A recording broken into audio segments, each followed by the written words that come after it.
از اولش سردار علی بود زده؟ نه این الان زدم. اولش چی بود؟ اول قلنکشی.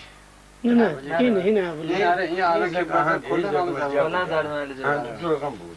آها